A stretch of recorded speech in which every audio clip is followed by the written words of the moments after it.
The announcement came quietly at first, folded into an evening news cycle most viewers barely noticed.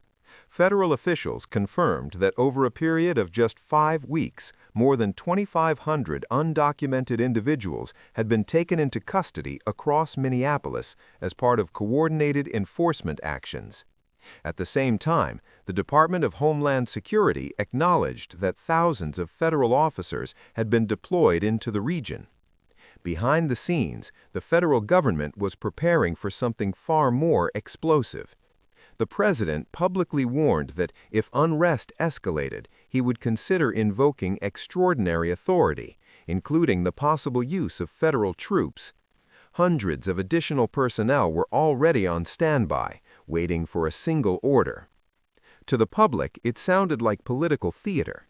To federal commanders, it was preparation for an operation that would tear open one of the most shocking corruption cases in modern American history. Because what was about to unfold in Minneapolis was not a sweep against street gangs or a crackdown on petty crime. It was the exposure of a criminal empire allegedly directed by a sitting state governor. 4:52 a.m., when silence broke. In the early hours before dawn, Minneapolis existed in a frozen stillness. Winter had wrapped the city in a deep, unmoving quiet. Streets lay empty. Homes stood dark. The kind of cold that makes even sound feel brittle settled over the neighborhood south of downtown. Along Portland Avenue, historic houses slept beneath frost-covered trees. Porch lights cast soft halos on untouched snow. Nothing moved. No cars, no pedestrians.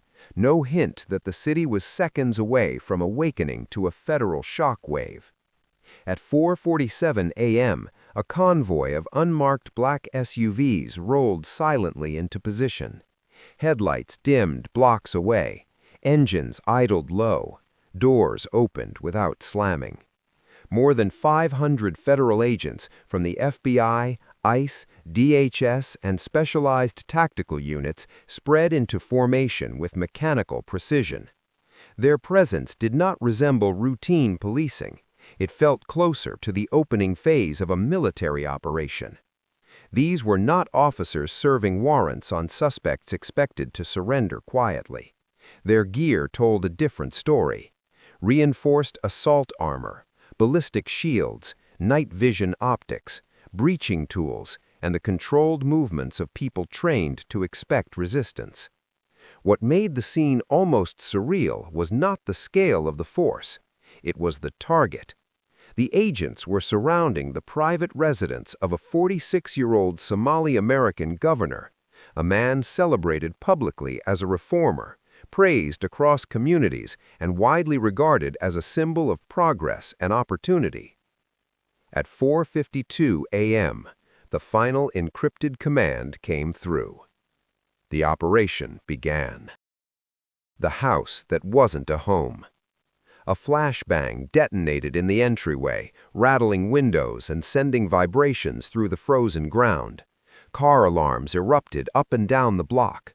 Dogs barked frantically.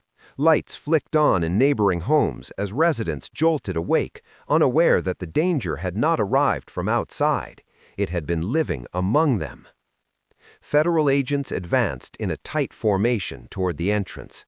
They anticipated confusion, perhaps panic. What they encountered instead was gunfire. Muzzle flashes burst from the upper stairwell as bullets tore into the walls, shattering decorative plaster and sending splinters across polished floors. The supposed family residence revealed itself instantly as something else entirely. This was not a home. It was a fortified compound. Inside, hundreds of armed guards had been positioned throughout the structure. Their movements were disciplined. Their angles were deliberate. They retreated methodically behind architectural choke points, firing controlled bursts meant to slow the advance. These were not amateur enforcers. They moved like trained units, coordinating cover and retreat with precision. Federal teams responded instantly, shields absorbing impacts as flashbangs detonated down narrow hallways. Commands echoed through smoke and chaos.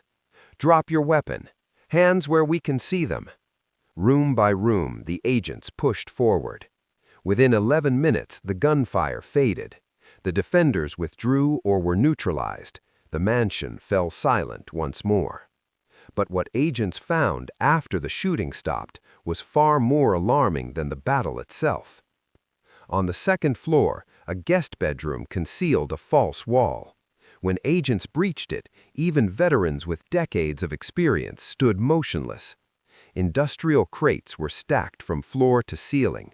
140 tons of heroin, sealed, labeled, and routed for distribution. Each container bore international shipping markings, already cleared through channels designed to evade detection. Elsewhere, a sealed corridor led to a refrigerated chamber beneath the structure. Inside, agents found over 200 tons of fentanyl and synthetic narcotics humming quietly in temperature-controlled storage. This residence had never been intended as a home. It was a logistics center. Then came the money. Behind reinforced panels beneath the stairwell, agents uncovered waterproof cases packed with cash. In the basement, steel safes lined the concrete walls. Counting teams were rushed in. The final tally stunned even hardened investigators. $7.4 billion in liquid cash. Not assets, not accounts, cash. Enough to destabilize markets, corrupt institutions, and fuel operations on a scale rarely seen outside failed states. No cartel in American history had amassed resources like this on U.S. soil, and no elected official had ever been tied to numbers remotely comparable. The stop that triggered everything. The raid did not begin with intelligence leaks or classified briefings. It began less than 24 hours earlier with what appeared to be a routine traffic stop. On the afternoon of January 7th, a local patrol unit pulled over a dark SUV driven by Layla Osman, a 39-year-old activist known for her public confrontations with law enforcement. Bystander video captured her shouting accusations of profiling and harassment. Within minutes, the footage went online. Within an hour, it had gone viral, racking up millions of views. Comment sections exploded. Media figures framed it as another example of misconduct. What the camera didn't capture was what officers found when they searched the vehicle. Behind a concealed compartment wrapped in industrial-grade insulation lay nearly 1 metric ton of high-purity methamphetamine, an amount capable of flooding entire regions of the Midwest for years. Next to it were vacuum-sealed bundles containing $230 million in cash. This was not activism. This was professional trafficking. Following the numbers. Osman refused to speak. She didn't need to. Her devices told the story. Investigators mapped her travel history and discovered a pattern too precise to ignore. Her movements aligned exactly with the governor's closed-door meetings, emergency orders, and administrative approvals. Every unexplained deposit, every withdrawal, every sudden purchase corresponded to moments when the governor exercised authority. Then came the financial audit. Forensic accountants uncovered transfers totaling $41.7 billion flowing through shell companies tied to individuals linked to the governor's office. The funds moved through Europe, the Middle East, and East Asia, timed within hours of policy decisions affecting ports, logistics, or regulatory oversight. No legitimate explanation existed. The numbers made something unmistakably clear. This was not a governor enabling corruption. This was a governor running it. Beneath the mansion.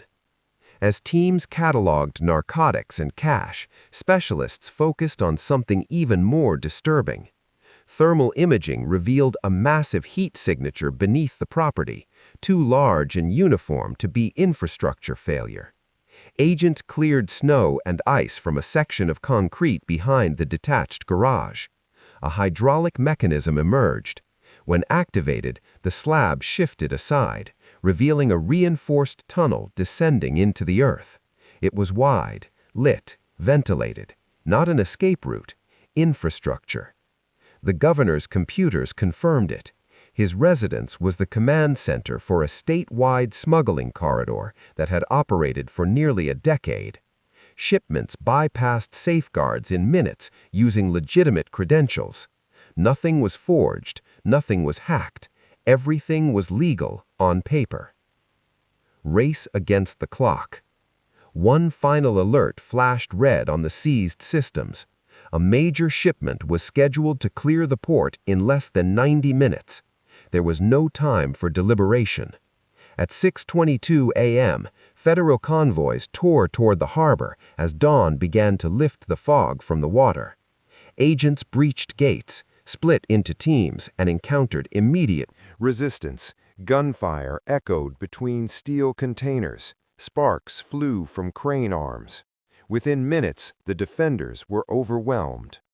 Inside the warehouses, agents found the final scale of the operation: 220 tons of heroin, 80 tons of fentanyl, 40 tons more loaded onto a tugboat attempting to flee. The mansion had been the brain, the port was the mouth. Both were now exposed. The human cost. Between the mansion and the harbor, agents seized more than 340 tons of narcotics, enough to produce hundreds of millions of lethal doses. Analysts determined that unexplained overdose clusters across the Midwest were not random. They were engineered. For years, families had mourned without understanding why. Now, investigators knew. The governor's billions were not just corruption, they were fuel, used to expand, recruit, silence, and protect a machine built on human suffering. Betrayal in daylight. What shocked investigators most was not the sophistication, it was the simplicity. The operation survived because people trusted authority. Every approval was real, every signature was legitimate, every clearance used lawful power. The empire did not hide in shadows, it operated in daylight. By noon, the mansion was sealed, the port locked down, the governor sat in federal custody, the weight of billions pressing down like a verdict long overdue. The legal battles ahead will be vast, the political fallout immense, but the damage to public trust may last far longer. This case leaves a truth that cannot be ignored. The most dangerous criminals are not always the ones hiding from the law. Sometimes they are the ones writing it. And when accountability fails, entire communities pay the price. But this isn't the end, so don't forget to drop us a like and subscribe so you don't miss out on our latest updates.